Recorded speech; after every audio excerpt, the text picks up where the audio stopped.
President and CEO of Charles R. Drew University of Medicine and Science. And I just want to welcome everyone to a really wonderful occasion, a very special occasion here on this campus, as part of our Alfred Haynes Lecture Series that we've been able to produce under the coordination of our Urban Health Institute. And today we have a very special visitor with us, and I want to welcome everyone, including the students from the King Drew Magnet High School. In fact, there are a number of you in your black and gold, but if you're from King Drew, you just wave your hands.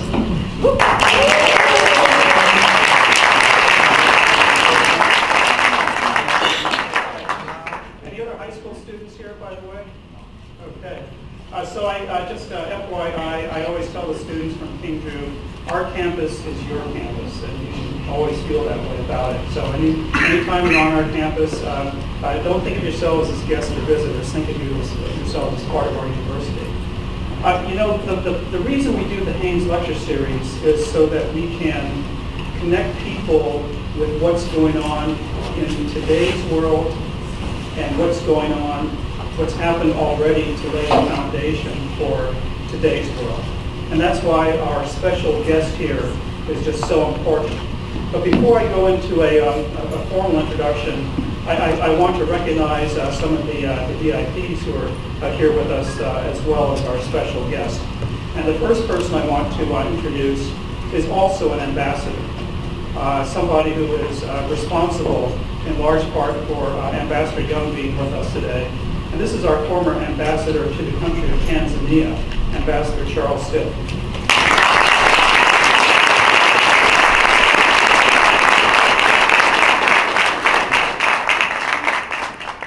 We also have with us this morning representatives from our local assembly member's office, and that is Michelle Chambers for Mike Gibson.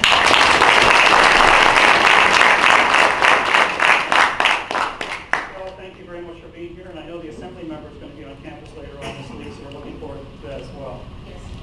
I want to introduce also from the University of Southern California, Steve Wesson.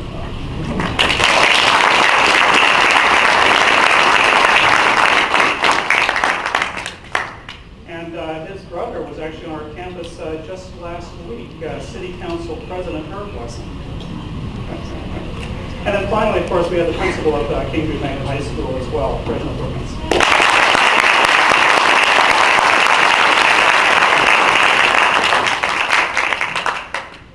So the introduction begins with a single word, and that word is icon. And in American history, there are icons, and they are individuals who basically set the foundation, establish the foundation for our culture. And every once in a while, our university is able to bring an icon to our campus, and today is one of those occasions.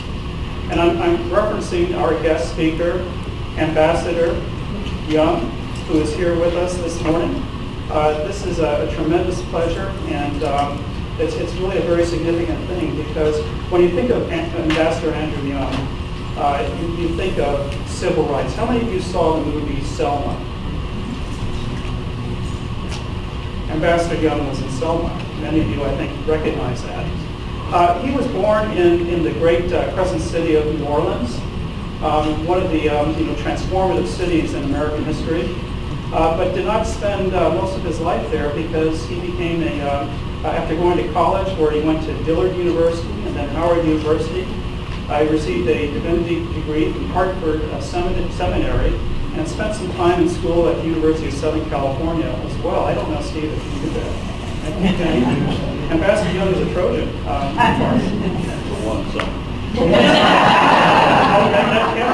be giving you a call pretty soon. We'll take it.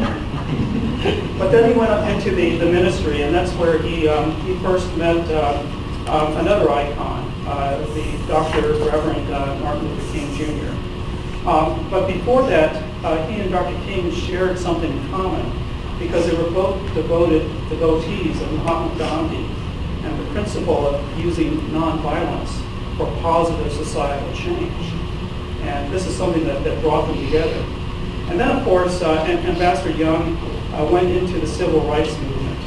and became the executive director of the Southern Christian Leadership Conference. And that's where he started working directly with Martin Luther King.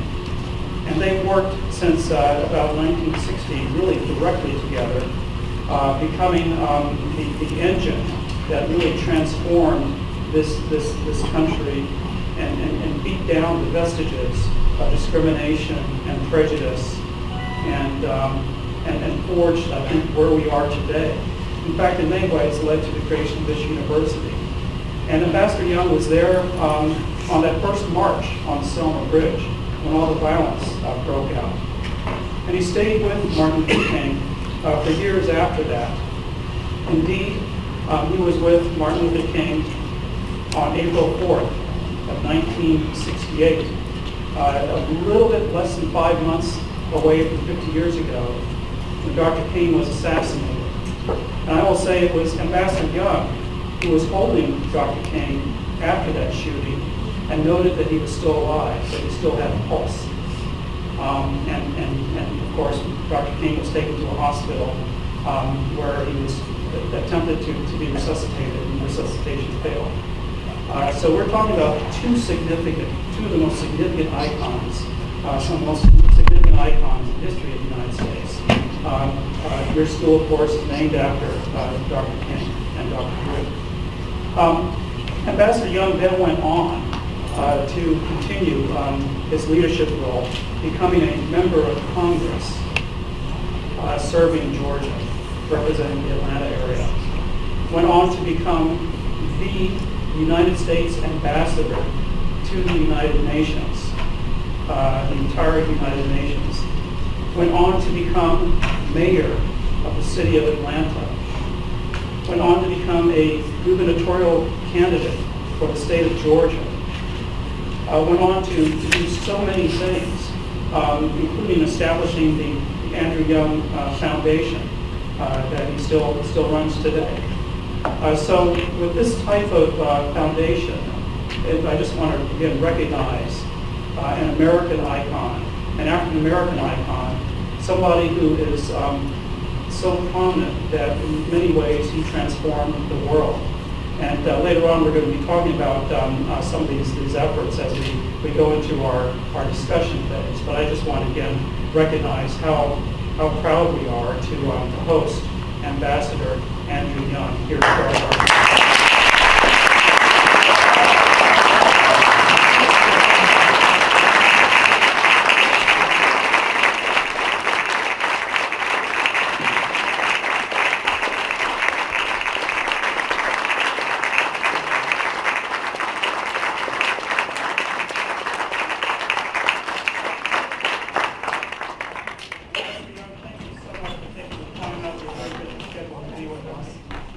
Well, it's been my pleasure to be here since Friday, and I'm sorry I've got to run out right after this, but I've been hooked into health policy in many ways, almost since childhood.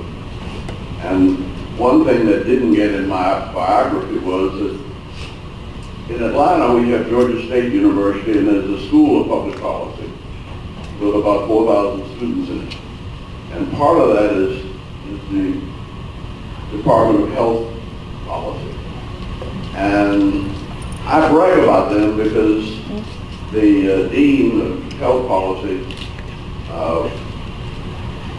got every department head to become an expert in one chapter of Obamacare. And she read the whole 2,900 pages. And so we have been working since the day it was passed to try to make sense of it and implement it. The first week we invited 90 public health centers from around the state of Georgia and discussed it with them. And that was significant to me because my first church was in Thomasville, Georgia.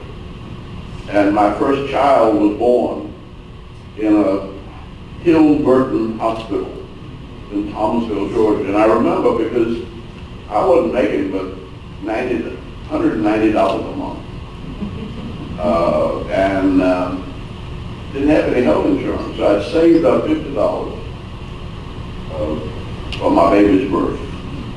And we believed in natural childbirth. Because we felt that we didn't know what we'd find in South Georgia. So we spent a lot of time. I mean, for 9 months that she was pregnant, as a father and husband, I did the exercises too. I was in much better shape then. But the end result was that she had our 4 children were born by natural childbirth. And with the first child, she didn't even take an aspirin. And so when I paid the $50 deposit and went back and asked how much I owed, they said, "Oh, you got a refund."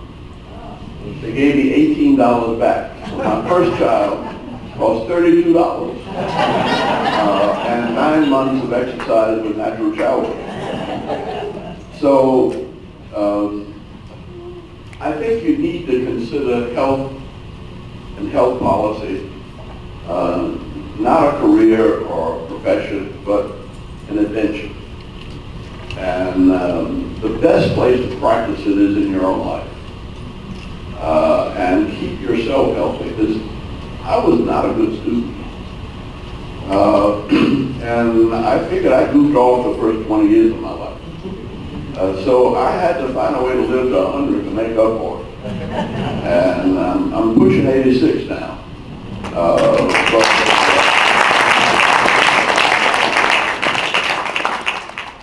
I have tried not to give in to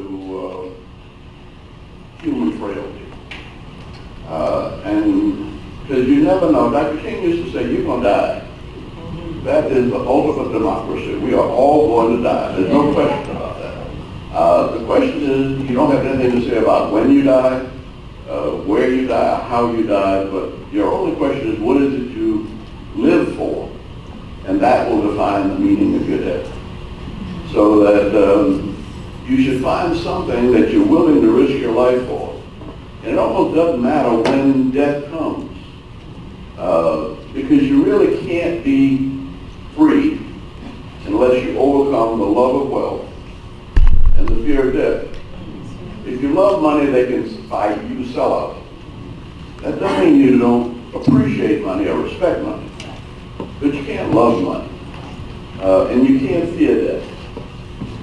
You have to see death as the inevitable, and it's a transition that nobody can avoid.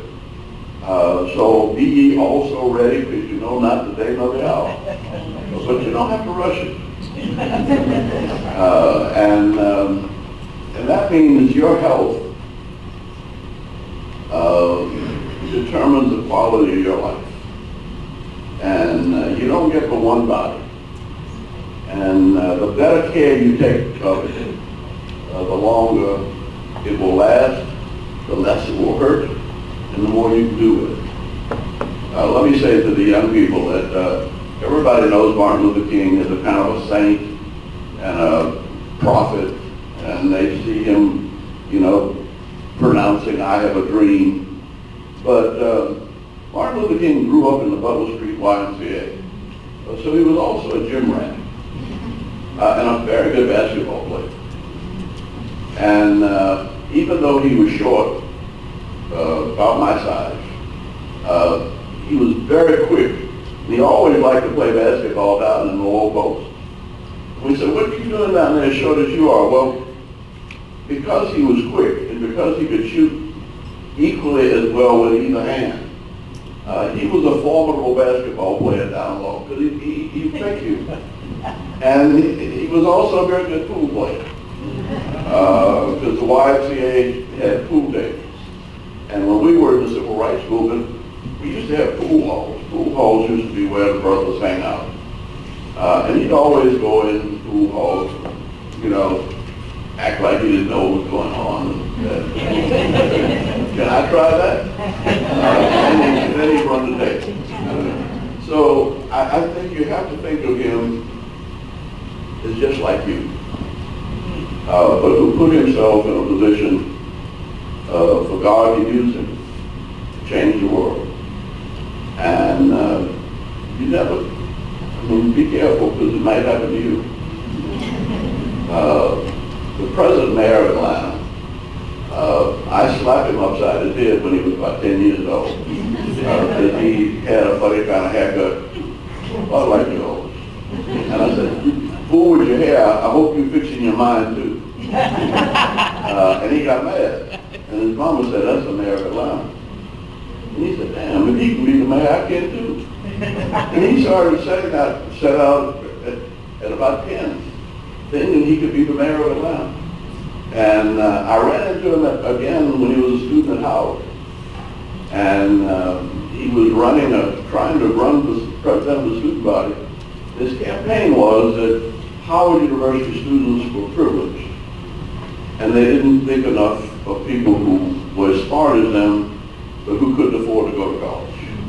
So he challenged the student body to add $15 a quarter to their tuition, and put it in a student fund, and that they could administer to help one another and to help people. And that fund grew quite a bit, because I think Howard, he put the medical law school, they had about close to 10,000 folks. So 10,000 folks putting together $15 a quarter adds up. So when the students came from Katrina to Howard, the students at Howard had enough money in their foundation so that they gave every student who came there from the flood a debit card of $1,000. And when I saw him do that, I said, yeah, you need to hurry back to Atlanta. We're going to need a mayor like you. And he was about 19 then, I said, in about 20 years. Well, just before he turned 40, we elected him mayor. And he's been a very good mayor, but he's about to run the end of his term now.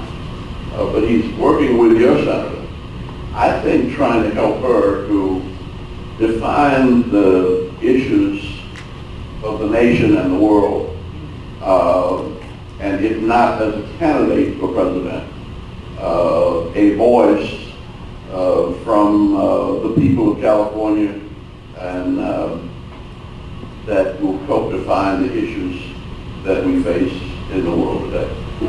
So you never know what is in store for you. None of my teachers ever thought I'd amount to anything. And so it does matter right now. Grades are important, but they're not as important as your thinking. And I think my proudest grade in college was a D that I got in sociology, because the teacher had 2 PhDs, and one from the Sorbonne and one from the University of Chicago. And she was trying to tell me about juvenile delinquency. And growing up in Louisiana and New Orleans, I said, but Dr. Rashofsky, half of my family, my students, my classmates went to jail. A fourth of us went to college and a fourth of us went to the military. But it wasn't necessarily the smartest fourth that went to college. And the folk who went to jail were probably smarter than those who went to college. It's just that they didn't have the opportunities. And so a lot of the theories that she had learned in Europe, I constantly challenged. And I still feel that the most important thing you can do in life is challenge whatever is the status quo. Because the world is changing so rapidly. Whatever you believe today is going to be outdated tomorrow. I mean, they didn't know what DNA was when I majored in biology. I mean, they hadn't discovered that yet. And there's something that they're teaching now about DNA and stuff that, they're no different tomorrow. So keep your mind free and flexible, and never give up the courage to think for yourself.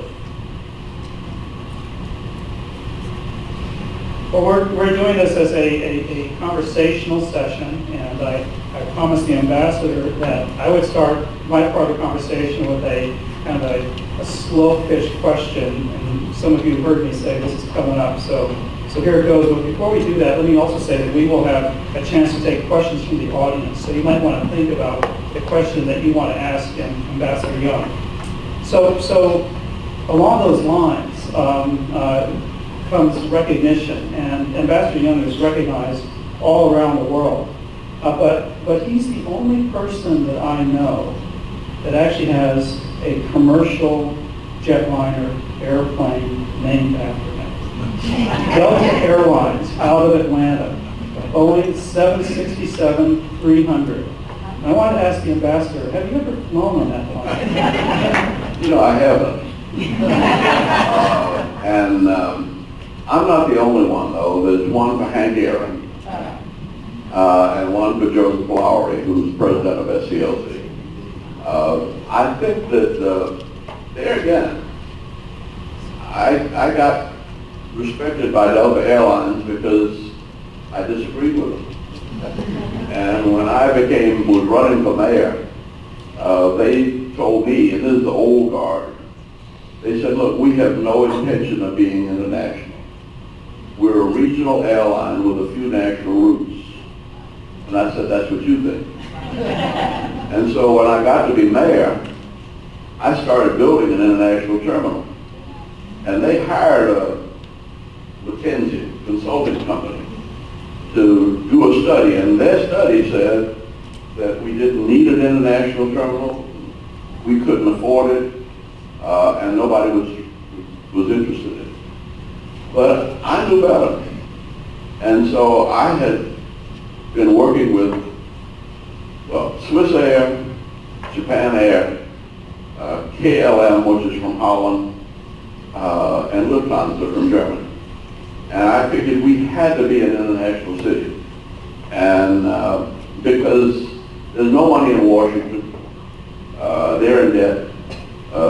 Sacramento or Atlanta, state capital, doesn't have any money. That the money in the world, by and large, is part of a global economy. And if you're going to be relevant to the world in which we live, you've got to be a part of that global economy. So bringing the international airlines in was a way to bring in global international money. And we actually brought in to Atlanta during the 8 years I was mayor, $70 billion worth of foreign direct investment. We brought in 1,100 companies from around the world. And it added 1 million jobs to our economy. And in the meantime, Delta had to fly international because there was too much competition coming in. And so they also didn't want to fly to Africa. And I got South African Airways to fly into Atlanta. And they realized that South African Airways, their most profitable flight is between Atlanta and Johannesburg. And when they realized South African Airways was making all that money, they had to get in the market and compete. And it's still their most profitable flight. Lagos to Atlanta has the most passages, but I think South African flight makes the most money. But your ideas are relevant to everything and everybody. And, experts are to be respected, but not necessarily be listened to. So in the interest of full disclosure, I did show to Ambassador Young that in my wallet, I'm carrying a Delta Airlines credit card, just to support his endeavors in the city of Manna. But that brings us to one other thing. I've been trying to, a fight I'm waging with them. I was on their board, and I still haven't won that one, but I think Delta's got to become a fresh air airline. It wouldn't cost much to pipe a cassette of oxygen in on every long distance flight. And if you flooded the cabin with oxygen, it would relax, it would cleanse the air, and probably make for a much better flight. I was on the board and I made that pitch at Boeing. But this is another thing, another lesson I learned, that in health, I forget the name of the book I read in high school, but it was about a doctor in the bubonic plague. And he wanted doctors to wash their hands. And doctors didn't wash their hands, only nurses washed their hands. They didn't know about germs in the 14th century. And in order to get doctors to wash their hands, he had to lock himself in an operating room with a cadaver infected by the bubonic plague, cut his hand and put it in a wound and sit there and die. Doctors can be stubborn. And only then did they make the connection between washing their hands. Now everywhere you go in a restaurant, you got a sign on wash your hands. That took a very deadly fight. So if it takes that much to change to get people to do something simple like washing their hands, how much does it take to get them to experiment, to do different things? I mean, the world is changing. People are reluctant to change. We get comfortable. But I think that becoming an agent of change in whatever field you're in is one of the keys to success in life.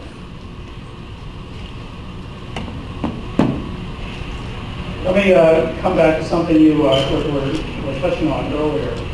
Ambassador Young was the mayor of Atlanta when Atlanta exploded as a city, and well beyond Delta Airlines.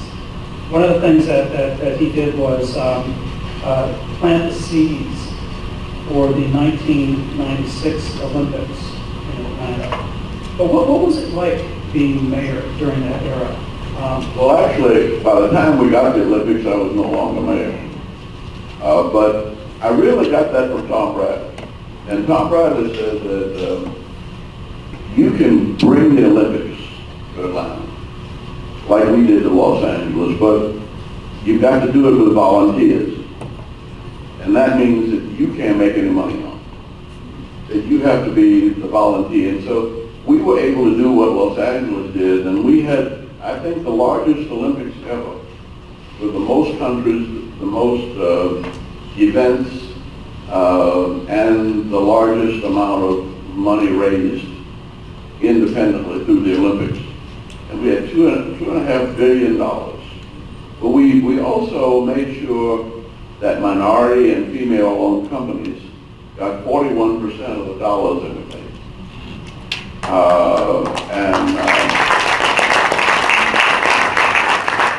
There were no free tickets. Everybody paid their way, even though they were volunteers. Volunteers got certain credits, but we ended up with $100 million left over. And I think it put the city on the map. Now, the affirmative action part was questionable, but you have to take the time to explain it and not argue it morally. It's not just a right thing to do. We suggested to them, to the business community, when they complained that 40% was too much, well, wait a minute, 40% of $2 billion is $800 million. That's a lot of money. That would be very meaningful in the black community. But if we get the Olympics, we will not only get the $2 billion from the Olympics, but there will probably be another $10 billion every year of money coming into Atlanta because of the Olympics. And we won't get, but you get 90% of that because we won't even know about it. And so I said, do the math. 90% of $10 billion, or you want to fight about 60% of $2 billion. And the day we announced that the Olympics were, United Parcel Service, UPS, moved their entire national headquarters into Atlanta that day. ING, which is now Voya, a financial institution, they moved their national headquarters there. And the Four Seasons announced that very day that they were building a 50-story hotel, office, condominium building. And so it was settled that what we projected had happened. And we were a city of about 1 million people, now we're 6.5 million. That's a blessing, but it's also a burden, because it makes our traffic like yours. Yes, I've been to Atlanta several times, and I can tell you, I can vouch for what Ambassador Young just said about the city's traffic. But they also have, mass transit going on in Atlanta too. That's very impressive as well. Let me switch subjects, sir, and ask you about something very, very contemporary. Can I interrupt just a minute and say, anytime any of you all have something you want to ask, why don't you come to the microphone? So let's fast forward to 2017 and in the United States and where we are right now in this country. When I think about how America is doing, the word angry comes to mind, and there's the word balkanization, and there's the word Charlottesville, and so many things that are going on now that weren't happening under our previous administration, that of President Barack Obama. What words of wisdom do you have to interpret our current context politically in the United States? So, the news is always bad. Because, in fact, I think there's a book I recommend to all of you. It's called Abundance by Diamandis, Diamond plus IS.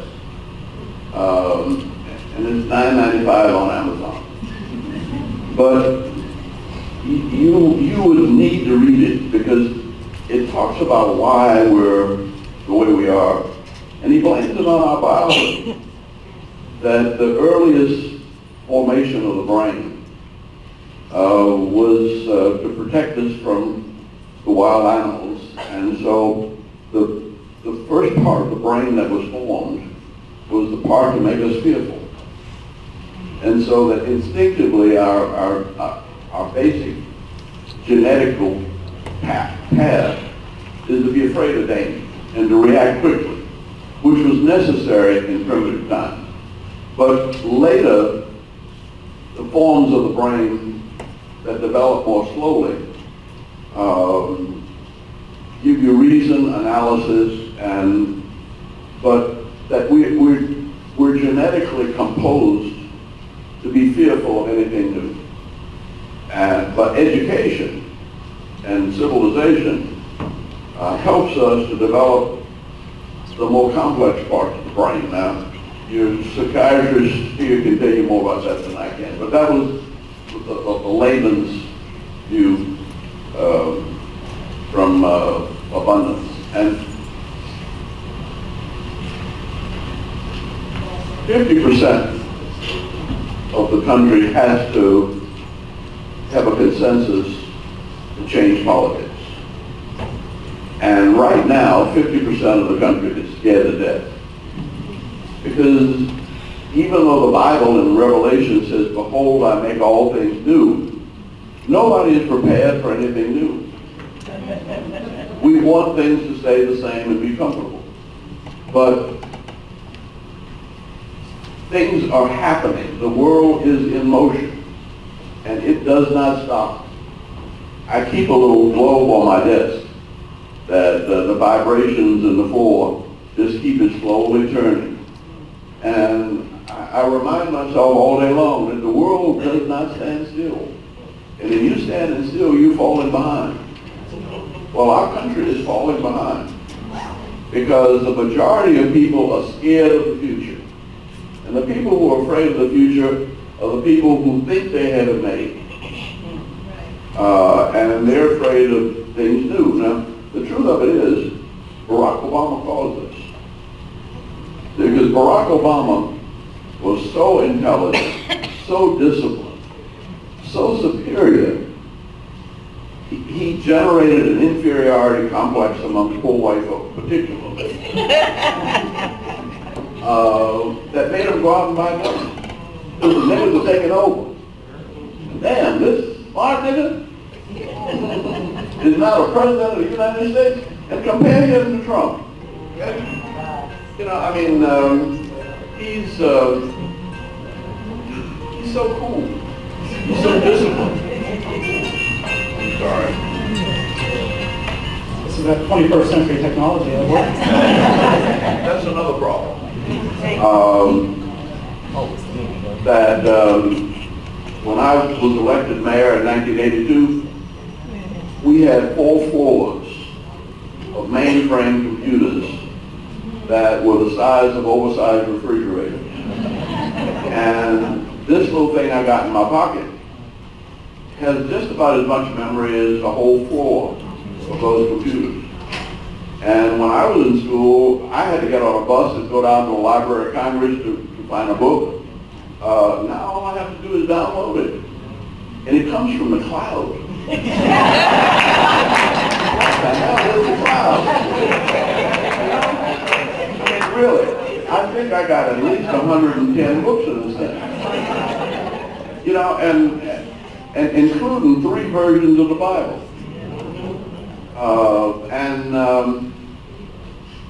That is rapid social change. And I mean, I'm not prepared for it. I forget to turn it off. And I'll forget to call back whoever that was that called me. If you call me, you got to call me 3 or 4 times. But there's so many things new every minute of your life that you are perpetually insecure. And if you're not insecure, you really sick. I think it was Dick Gregory who said, if you're black and not slightly paranoid, you really sick. Because the paranoia is the protective device that protects you from the racism around you. See, and the things that are threatening your life. And that's why the overwhelming majority of the people in this world are constantly living under threat. Now, a generation ago, people in parts of Africa had no knowledge. In fact, we didn't have any idea of what was going on around the world. But now, every day, when you turn on the news over dinner, you find out everything bad and challenging that's going on all over the world. And you can't possibly process it. So everybody right now is insecure. Now, to keep from being insecure, you got to have religion. And you have to believe that God is still on the throne. That's right. You may not understand or believe in spirituality, right? But I don't understand the cloud. But I know when I want a book and I put some numbers in this damn thing, it shows up. And not only does it show up, it doesn't show up in fine print. I can adjust the print so I can read it without glasses. That's change. And that's why we're insecure. Now, it takes 50% of public opinion to adjust to that change politically.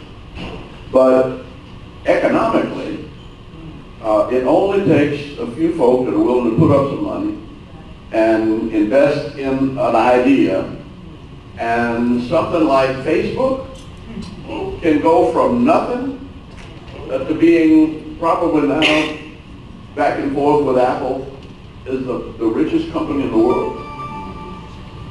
And some guys in a garage kind of put that together. And that is revolutionary. And the scientific change, artificial intelligence, and all this is in abundance. Artificial intelligence is going to go faster than the human brain in decision making by 2029, they say. But already, if I start looking up somebody's number, it takes me almost 5 minutes to find my numbers in this. But if I ask Siri, it's amazing how quick. I mean, I was on my way out here and I picked up the phone and I said, temperature Los Angeles, California. And I had not closed my mind. Or it said 75 degrees. This was last week. And so I wore my thin coat and it's cold at night. But I didn't ask them anymore. But I'm saying that this is the world in which we live. It's constantly challenging. And you've got to be very well educated, very disciplined, very confident, and you have to be grounded in some kind of spiritual faith. You are not a physical being. You are a spiritual being. That's right. And you might not understand it, but believe it. Because it's safer to believe it and prepare to be spiritual than to go around here acting and not understanding that, well, you don't understand the cloud either.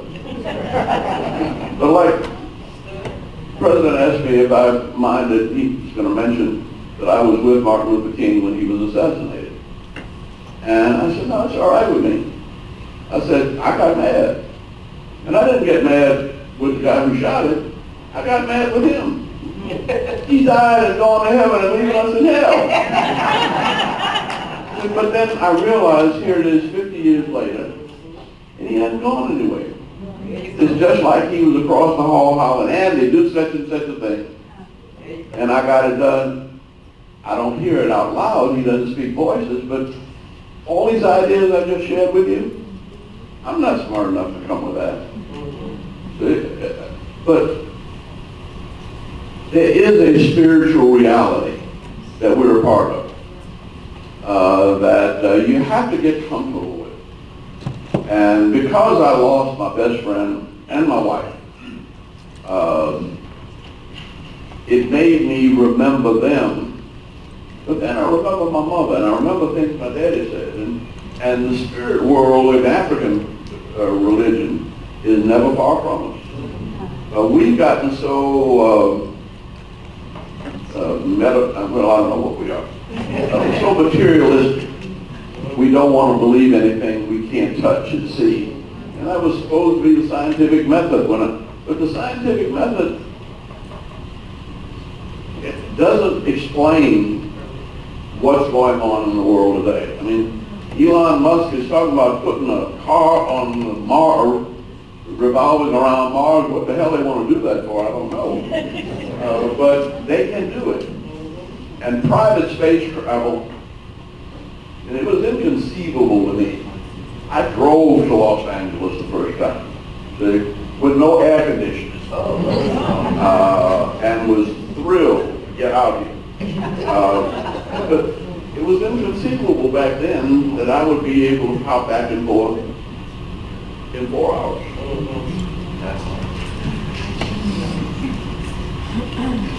And President Trustee Bazargan, do you want to introduce yourself? Sure. Mohsen Bazargan, faculty and founder of the University of Medicine trustee. And also, I want to have a sort of follow-up question to President. With the current political atmosphere, I don't want to name our president racist or sexist or fundamentally challenged. I really don't want to do that.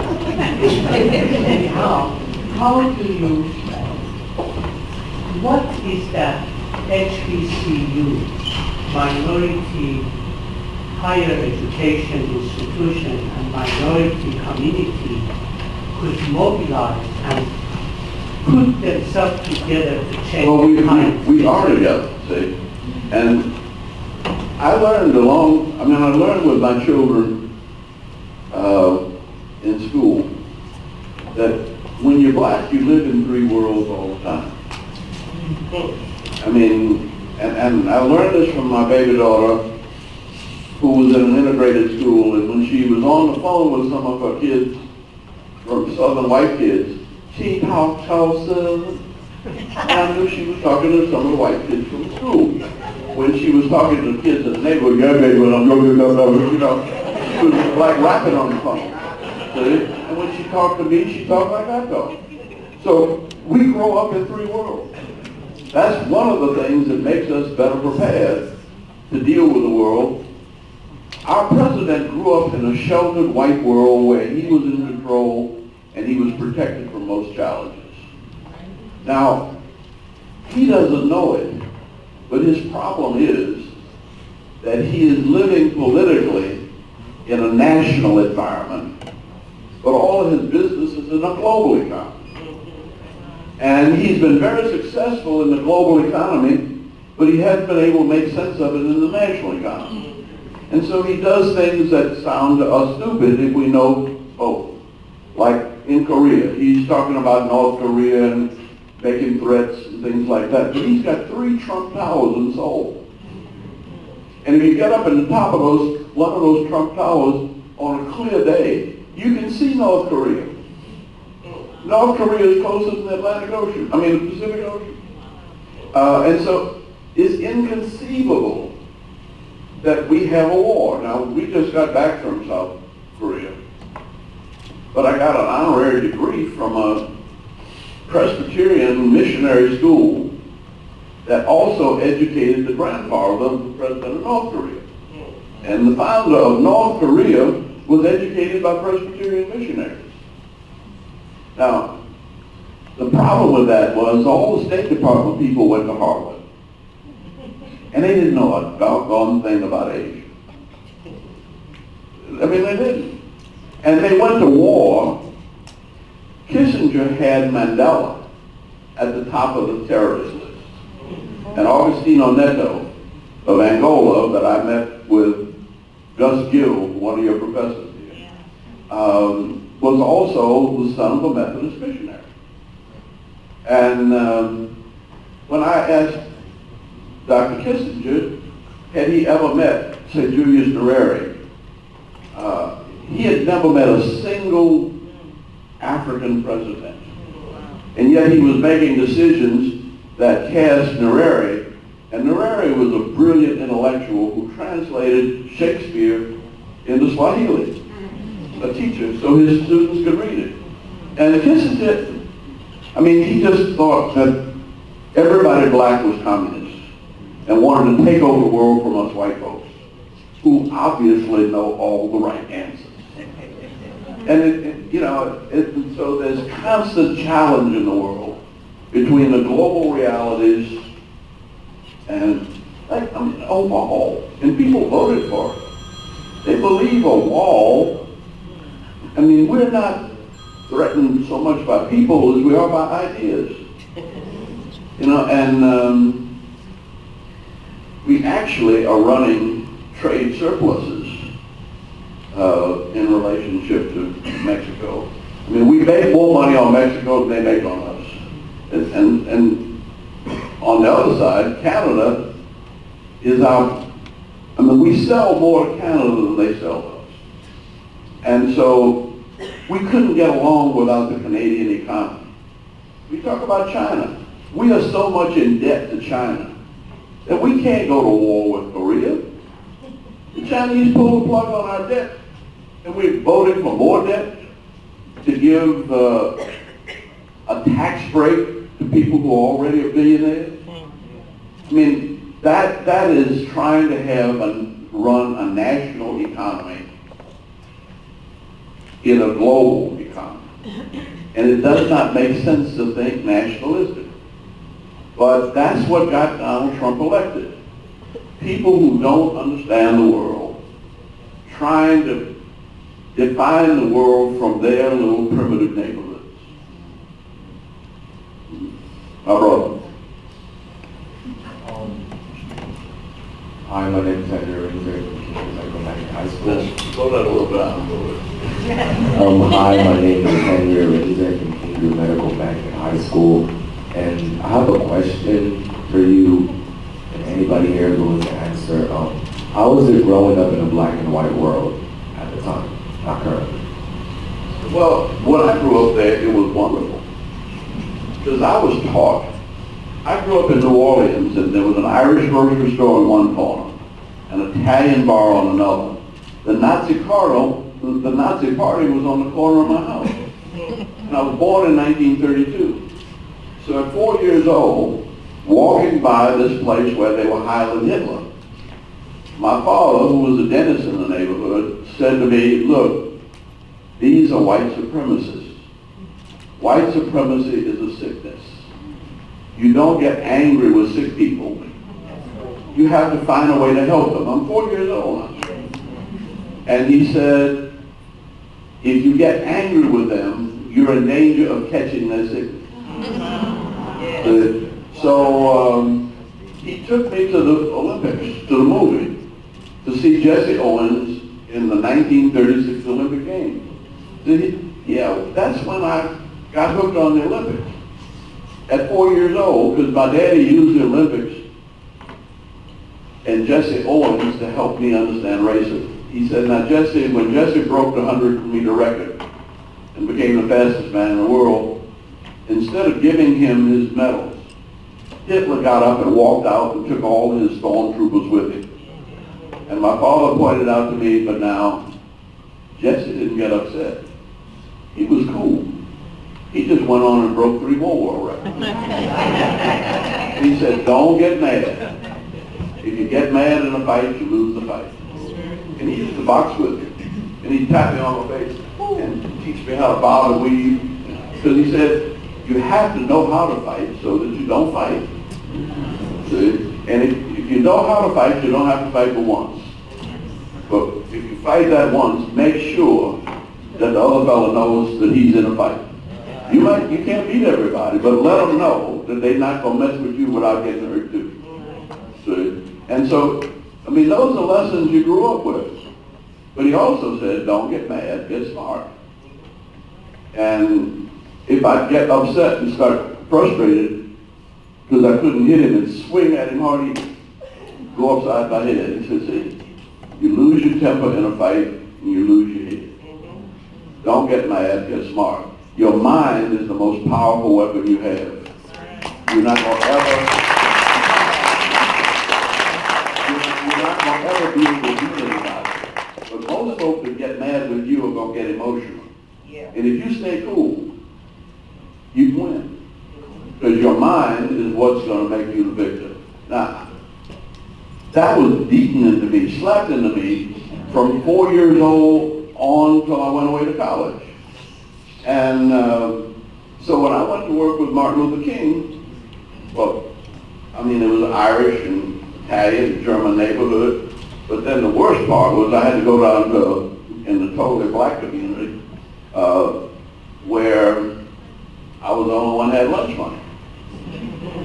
See, and so I had to, and I was telling the faculty that one of the proudest moments of my life, looking back on it, was getting put out of school in 3rd grade.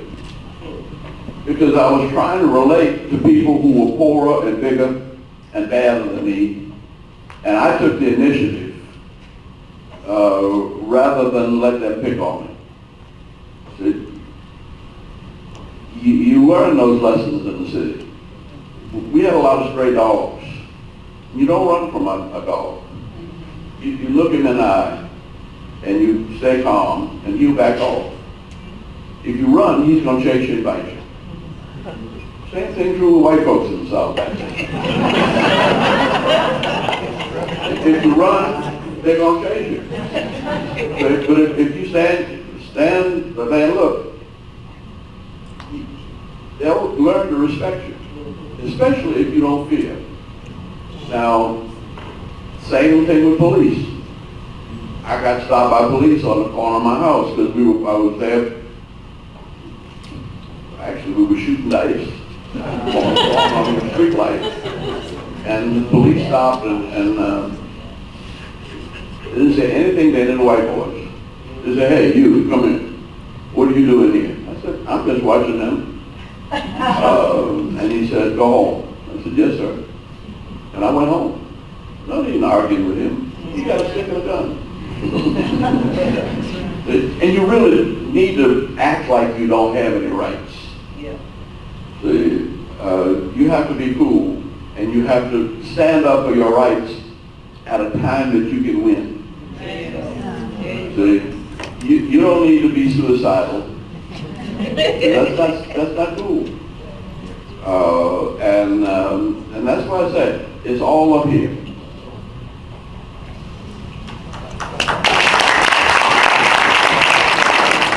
But in direct answer to your question, I was so well prepared from 4 years old on that in 1964, when I had to stand up, when the sheriff in St. Augustine, Florida, deputized the Ku Klux Klan to beat us up. And to keep the other folk from getting beat up, I kept them on one side of the street, and I went over and confronted the Klan directly. And I was doing all right. And I had them calm, but somebody came up behind me and hit me with a blackjack, and I was out. And they kicked and stomped me for 4 or 5 minutes. But then I came to and I got up and I went down to the next corner and I confronted them again. And by that time, when they saw we were not going to turn around or give up, one of the big policemen stepped in and said, let them through. Now, when they came down to march in our community, they wanted us to fight.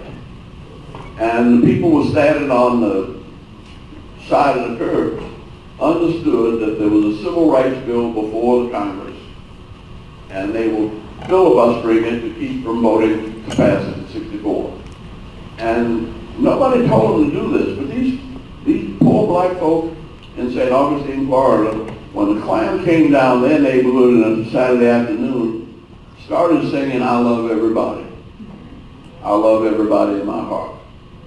And the contrast was so great that his Klansmen beating up women and children at night in sheets and masks and things, and they come down here and they welcome.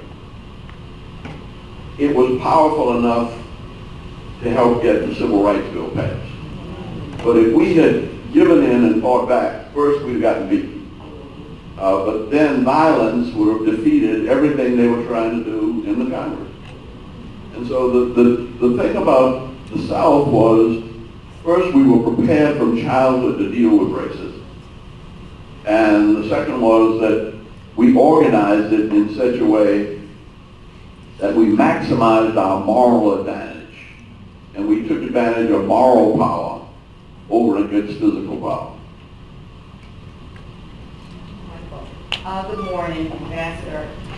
Just want to thank you so much for your large body of work on our behalf and set a wonderful, fine example of servant leadership. And how much we appreciate you. And I bought this book, An Easy Burden, quite some time ago. And one of the things that I love so much, I'm so glad that the young people are here, because it really gives a wonderful example of how to get young people prepared for servant leadership, for civil and civil unrest, how to work within that. And in fact, on the day that Dr. King was killed, I was a state officer in the NAACP. I was 18 years old. I had been a member of NAACP on the picket line since 14. And we were in Columbus, Ohio at a national conference. And they rounded all the young people and put us into the ballroom because they were very concerned about how we were going to respond. At the time, we were very enamored with Malcolm X, and we were kind of sort of teetering back and forth about the position that we wanted to take relative to how we address racism and social justice. But this book is so amazing in terms of how it got the young people in the South ready and girded up to go out and stand before rabid racists with barking dogs and folk hurling slurs and spitting on them and all of that. And I was just amazed by it. And I still think that, again, your comment about being grounded in a spiritual faith and working within that helps to frame. I wish you would just say some comments. That's all right. Could you introduce yourself? I'm so sorry. I'm community faculty here at Charleston University. So you could just speak to something. Yeah, I think that what we said about being trained from childhood to deal with conflict. And actually the same thing I said We did not run from the dogs. If you look at any of those pictures, people are backing away and looking the dogs in the eye. You couldn't stand up to a fire hose. So that's about 60 pounds of pressure, suddenly, and it would knock you down. But you're smart enough to stand behind a tree. And I was out there and I didn't get wet. But, it didn't make me much sense to stand behind the tree. I'm not going to stand up trying to be man in front of a fire hose that would knock me down and roll me down the street, might break my ribs. So always being cool and being thoughtful. In individual conversations and also in group conversations. Now, Malcolm never hurt anybody. And Malcolm never talked violence. Malcolm always said, he was always talking about self-respect. And even that was threatening. But Malcolm discovered himself in prison. And he didn't have anybody to help him. He had to work that out for himself. And he worked out his notion of self-respect. If you want strong coffee, you get black coffee. It's not bad being black, it's strong being black. Well, that was incredibly threatening to white people at that time. But he never said anything against white people. And actually, after he went to Mecca, he was by and large realizing that, the same good and evil was in the minds and hearts of black and white alike. And Dr. King used to say when he would talk about forgiveness, one of the guys would say, I can't forgive. And he said, I'm sure glad you weren't born white. I'd hate to be around you if you'd been born white. And suddenly, he said, it's no virtue. We were born in an unjust situation, and we don't have to blame anybody else for it. We have to take responsibility for changing it, and to change it and make it work for everybody. You don't want to destroy your neighbor. You want to live respectfully with him or her. And you do that with what I call the politics of respect. And you respect others, and you show you respect yourself by, the kids with Black Lives Matter were shouting and being angry. I didn't think that was cool. Because I was brought up, don't get mad, get smart. The most effective campus change was at University of Missouri. And they had people making noise and rioting, but they also had one single fellow who sat in public and fasted for a week. And he was the one that forced the football team, decided that it was not going to play. I think the coach and the president ended up getting fired because of changes that were demanded that came through because he sat there and fasted. The Hispanic farm workers out here are basically organized because Cesar Chavez fasted. And when he fasted, people stopped buying grapes all across the country. And the growers of the grape fields had to organize to get people to pick the grapes because of the moral power of one man, fasting. And Gandhi used to do that. And so it is finding ways to exercise spiritual power, which is also intellectual power. And that's the way you get rational social change.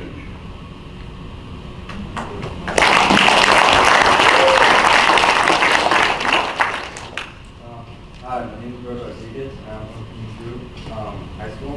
And I wanted to ask you, someone who's very experienced, like in life, like you experienced the Civil Rights Act, thoughts of World War II, and things like that. How do you think that we've changed today like good or bad? Like, how do you think our mindsets are changing?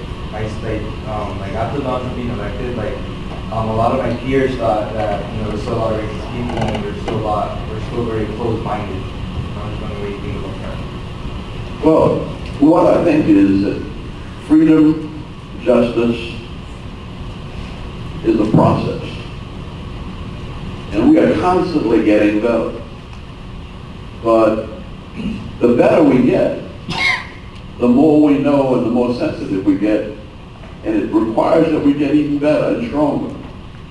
So it's like we're now not only sensitive to skin color, but the whole civil rights movement. You realize that all of the people who were at the March on Washington, they didn't let one woman speak.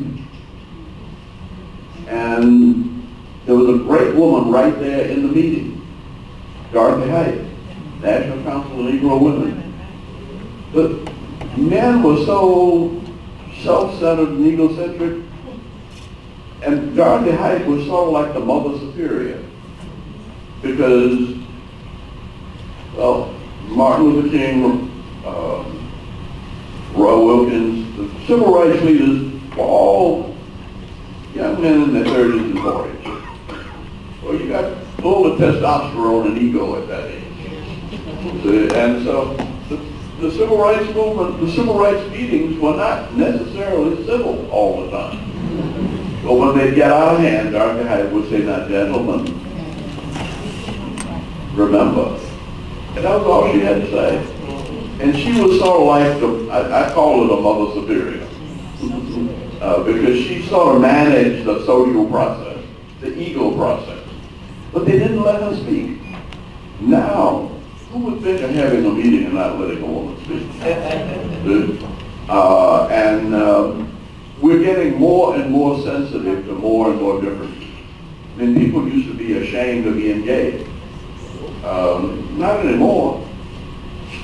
I mean, people I saw where they're recognizing gay marriage in Australia, and one of the legislators proposed to his partner in the legislature. And so things are changing. We are getting more sensitive. The more sensitive we get, the more sensitivity is required.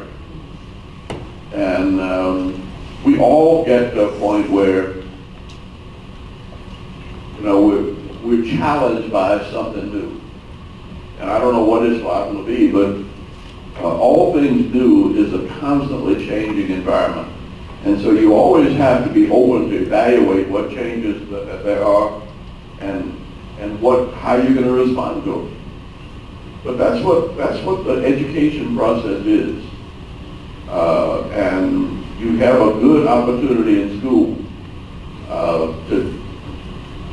just to do that. I was always one who was glad to ask the dumb question. And that was not only true in school, but that was true in the cabinet with President Carter. And people would start, you got defense and economics and health, and everybody has their own language and their own acronyms. And when they would start throwing these letters around and trying to sound important, I'd raise my hand, "Excuse me, what does that mean?" And I was a stupid one, but everybody else wanted to know.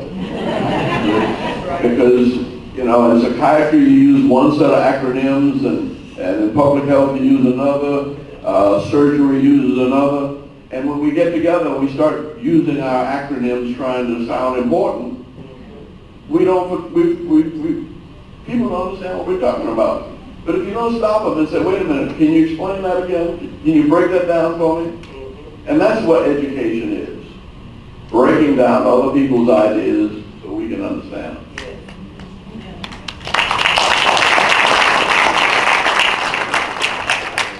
Before we take our next question, Ambassador, I know that we're running short of time. You mentioned that you've got to keep moving or you're going to fall behind. And I know that you're involved in a lot of very significant activities today as we speak, and I'm just wondering if you could share some of those activities today with our audience. Yeah, let me say that when I turned 75, somebody asked me, did I have a bucket list?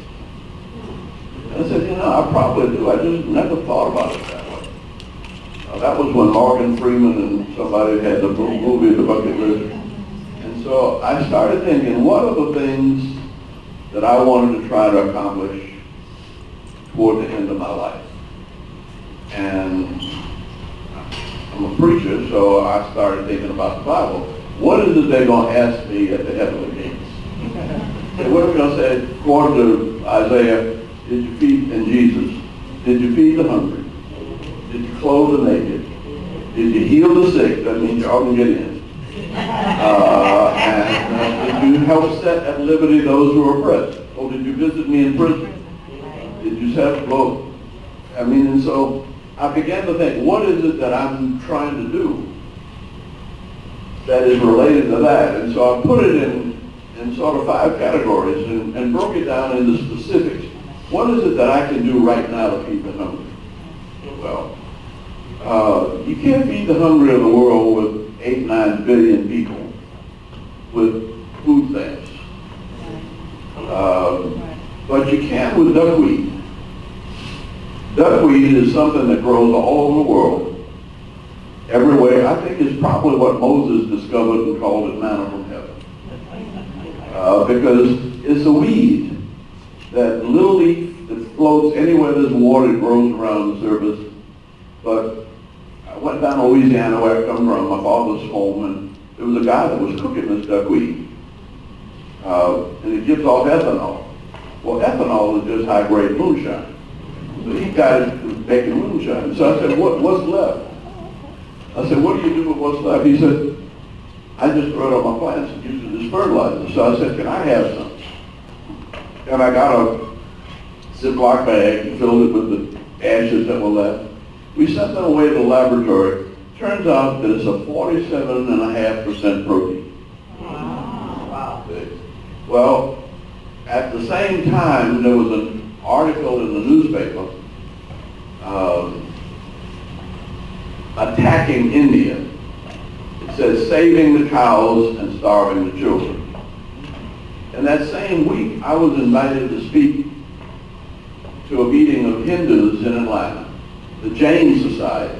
Well, the Jain Society were the people who taught Gandhi nonviolence, and that's where Martin Luther King got it from. And so, if all of a sudden at the same time, I'm seeing this vegetable protein, Indian government about to fall because they don't have enough protein, and I'm going to speak to an Indian group, a meeting. Now, to me, those kinds of coincidences are God's way of remaining anonymous. Yes. So I figured the Lord wanted me to do something with this duckweed. And that's what we've been trying to do. And so our foundation took up a duckweed project. And we've got District of Columbia University. We found that Rutgers has been doing studies on duckweed for 15 years. And they can tell you what kind of duckweed there is all over the world, where it grows, and what its nutritional content is. But they never thought to figure out how to feed it to people or to grow it. I was also marching at the 50th anniversary of the Selma March. And all the old guys that were marching with us 50 years ago, like me, they got bad knees and they can't afford scooters. So they can't plow anymore, but they could grow duckweed and feed it to the animals and feed it to the fish. And so we put all of that together, and we've got 12 historical black colleges doing research on growing duckweed, because there was money at the Department of Agriculture, but they think of agriculture as picking cotton, so they weren't asking for the money. We figured out how to get them to ask money about, now this is nutrition. So we're now into this about 5 years, but we're about ready to go to market. And if you can produce, well, the duckweed that we found in that primitive kind of moonshine still, if I put that in a 10-ounce bottle of water, or a better still, grape juice or cranberry juice, You can't see it. You shake it up and you drink it. A tablespoon of duckweed protein is as much nutrition as 4 ounces of steak or 6 ounces of chicken breast. So we're trying to figure, we can feed the hungry of the world with duckweed. Now, when you start doing that, you got to figure there's not a lot of water around the world. So that led us toward aquaponics. And aquaponics is where you put the fish in the water, and they poop in the water, but you flush it off the bottom and pump it around through under the vegetables, and you grow vegetables in fish water. And then you're recycling it. And we're doing that at the YMCA, and we let the kids in Head Start plant a little seed of lettuce. And they take in nursery school, and they take it out and put it in the water, and they come back every week and look at it and see how it's grown. In 4.5 weeks, they got a head of lettuce. And they take the lettuce home, and they're so proud, they eat vegetables. See? And the next time, we have them grow collard greens and kale. And we're using the kindergarten to change people's nutrition habits. And when they grow it themselves, they not only have a self-respect for the vegetables and want to know why it's important, but they have a sense of pride and self-confidence that is part of what you all are going to learn how to do with your communities, because aquaponics, you can grow as much food in an aquaponic thing this size, 1/3 of an acre of land, as you can on 10 acres of dirt. And so with 9 billion people, that's 2 projects. Now the next one, we need jobs. Yes. And New Orleans floods all the time. And at the time of Katrina, I said, if this was Atlanta, I wouldn't let it flood over and over again. In Atlanta, we figure out a problem, and when we look at the problem, we get the engineers, we get the bankers, we get the environmentalists, we get the politicians, and we get the community people together and say, what are we going to do about this? And if we come up with an idea, we can almost always find the money, because we have created what we call enterprise zones around our problems. Like the airport is built on an enterprise zone, because we wanted a new airport and didn't have the money, but once we defined the kind of airport we want, we could sell tax-exempt municipal bonds. And we've sold about $30 billion worth of bonds to build the world's busiest airport, and we've never had any money. But ideas attract money. Now, the reason we can get money is that $30 billion that we've invested over the last 30 years generates $50 billion a year. And it creates over 1 million jobs around that one airport. So getting people together and thinking, and it is the answer to almost everything. You don't curse the darkness, you light a candle. And you see problems as opportunities. And anything that's hurting, pain is your teacher. They tell you something's hurting, figure out why it's hurting and what's wrong. And that's what you all are learning. That's what you learn how to do. And I want to encourage you, I don't know what the time is, but I'm sure after being in the hospital and having a wife that went through about 3 months of time in a hospital dying of cancer, I'm sure that nurses and doctors have a special place in heaven, especially nurses.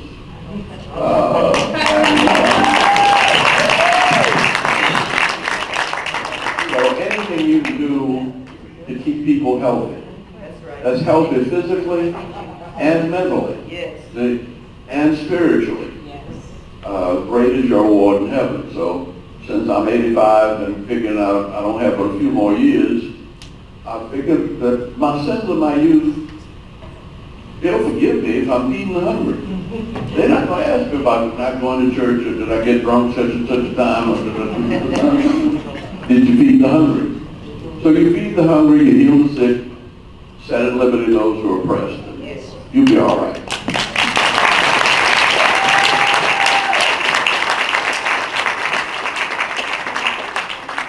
So Ambassador Young has to catch a plane, Delta Airlines, I'm sure, back to Atlanta. But I think we have time for one last question from the high school students.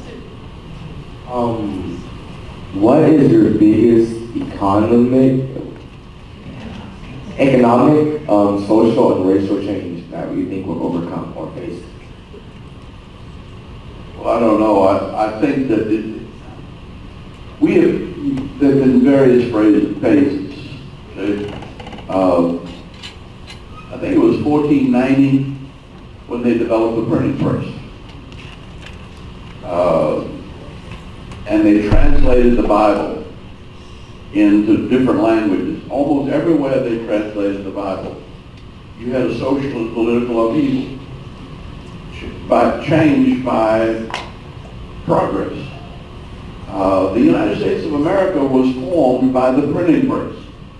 When the King James Version was translated in 1611 in England, you know, the Methodists read it one way, the Baptists read it another. None of them liked the way the Episcopalians were reading it, and they couldn't get along, so they came to the United States.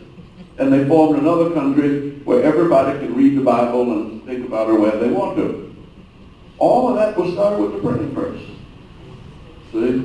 And so you don't think of changes as problems, you think of them as opportunities. And it's like you all lift weights. The heavier the weight you lift, the stronger you get. And you think of the challenges of life as opportunities to make you strong. Now in the church, you got a grandmama. That's your grandmama, how she deals with problems. Now, if she goes to a Baptist church or a Methodist church, she probably has sung somewhere, Lord, don't move this mountain. Just give me the strength to climb. Don't take away the stumbling block. Just lead us on around. And so because we grew up in oppression, that's why we're stronger. And you think of your problems as stepping stones and opportunities for you to get wiser and get stronger. Your lady behind you, she's standing there. Psychiatrist, residency program director for psychiatry. And I think you answered the question. I was going to ask in terms of people who are choosing suicide as a solution and recognizing the connection between politics and health on mental health and physical health.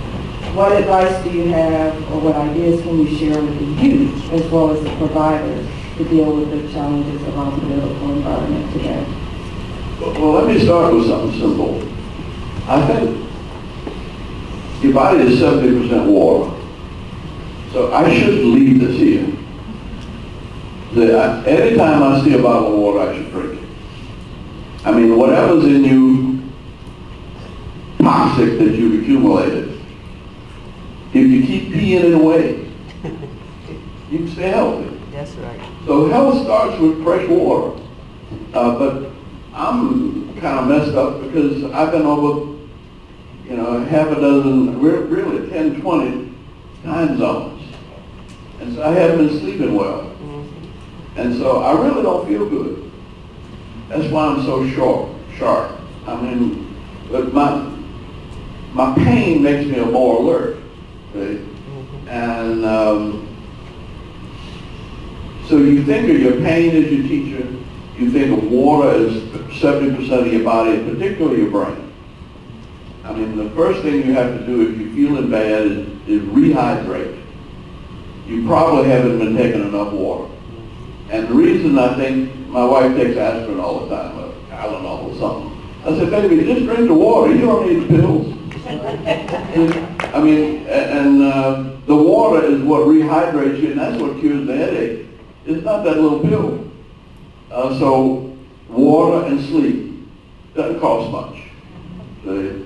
And I think, I like to think different about things. See? That I think people who are suicidal are unloved. And that's one of the simple things I think you can do in any environment you're in. It used to bug me at Howard, because New Orleans people speak to each other. And I walk down the street, down the campus, I say, hello, and they wouldn't speak to me. I say, you passing for white today? You think you're too cute to talk to colored people? And we actually created a kind of friendly environment by being frank, but not disrespectful. See? And so I think that anywhere you are, if you see somebody sitting by themselves, it doesn't take anything to say good morning. And people are suicidal when they feel they don't have any meaning, purpose in their life. They don't love themselves because they don't feel like anybody else loves them. Right?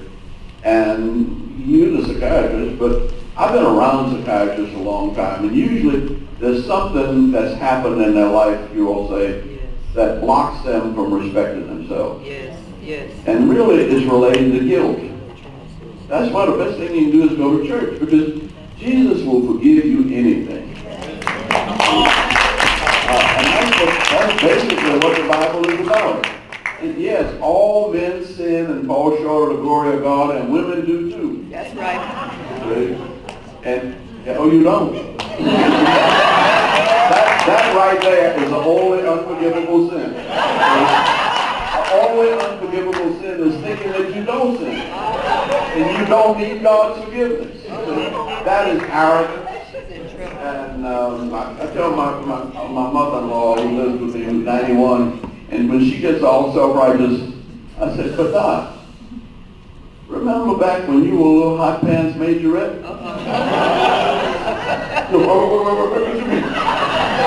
Come on, God will forgive you for that. But you have to know that while you are sinners that need the love and respect of others, and when you get that, you respect yourself. I worry about Dr. King used to say violence is the language of the unheard. And he said that about riots. He said that idea. I think the first time was that the Watts riots were started in school. He said violence is the language of the unheard. What is it that these people in Watts need to say? And he said, you should have invited us out here to ask questions before the riot starts. And the answer to riots and the answer to being unheard is to listen. And so, well, that's your business. You try to find out what is it that's bugging you, what is it that you're ashamed of, what is it that's blocking your self-respect. And that's time intensive and very expensive. See? I prefer trying to develop a society that is acceptable, and that's what the church is. The church tells you, come bring your burdens to the Lord and leave them there. Yes. Doesn't matter what they are. You don't have to carry them. Bring them to the church and confess your sins. But you're not involved.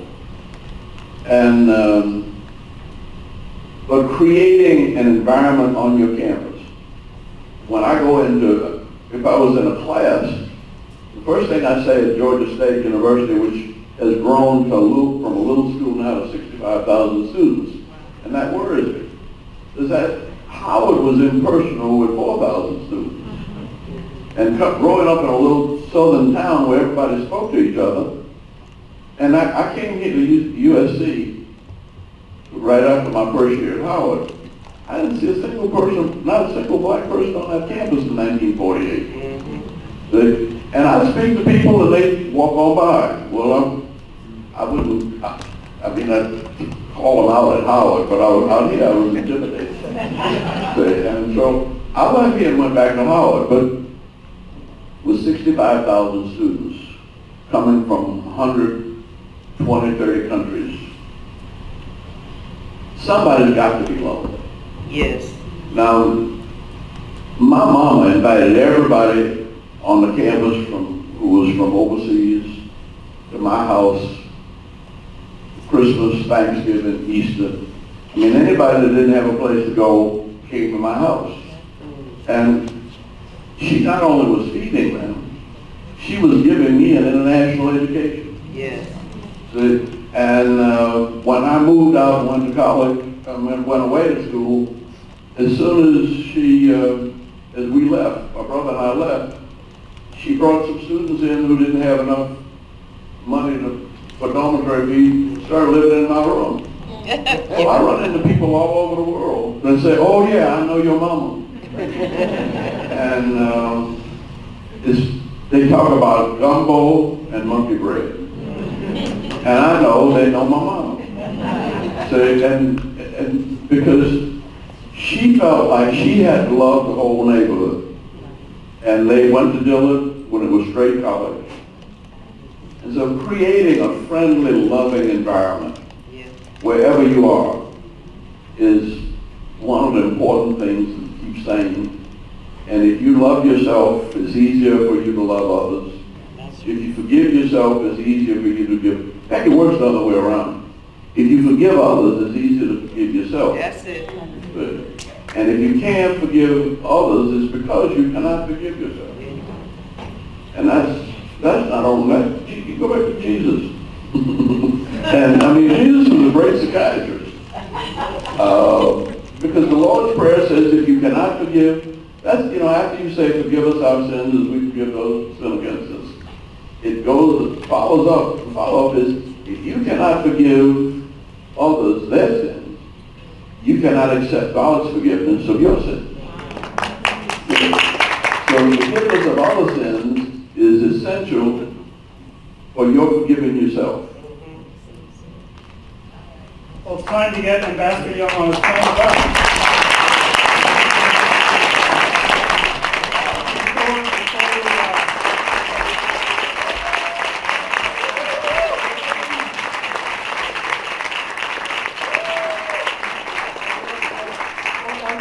We would be bestowing his honorarium on his lapel, his CDU pin, but he has one already.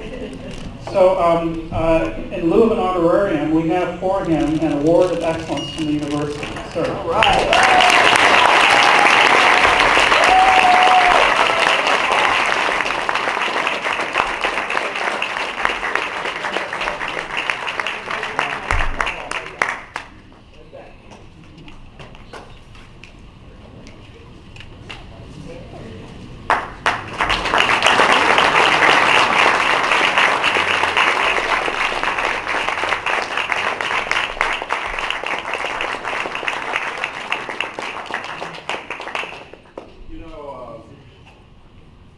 I got a lot of these.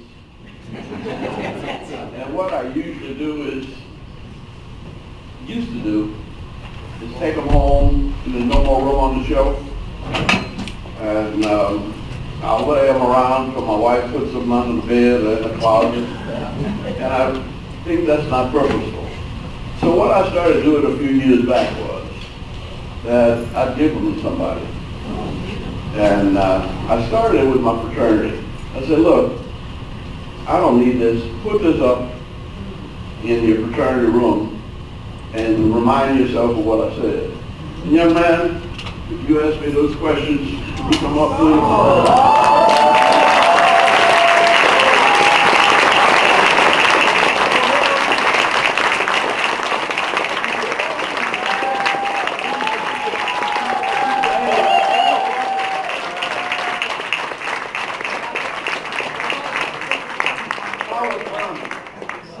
who's one of our great patriarchs and saints of the church, used to say that God puts a halo over your head.